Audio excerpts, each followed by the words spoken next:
Hello everyone, I am Anna and today I am going to show you how I clean a white front door so it looks fresh and bright again. Don't forget to like this video and subscribe to the channel for more content like this.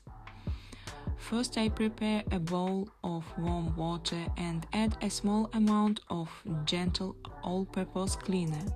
I take a soft yellow cloth and dip it into the solution, then rinse it out very well. The cloth should be damp, not wet, because too much water can leave streaks or drip down the door. I always start at the top of the door and work my way down.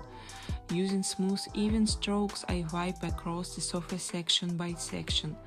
This method helps prevent missed spots and keeps the finish consistent.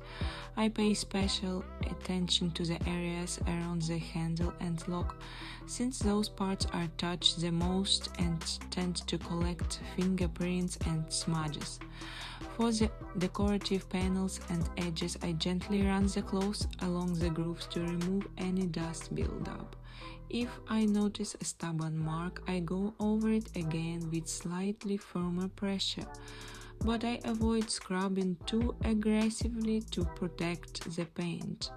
Finally, I take a dry part of the cloth and lightly go over the entire surface to remove any remaining moisture and prevent streaks. This last step really helps the white color look bright and even. And that's it. A clean, fresh white front door that instantly makes the space feel more welcoming. Don't forget to leave a like and subscribe to the channel for more simple and effective cleaning tips.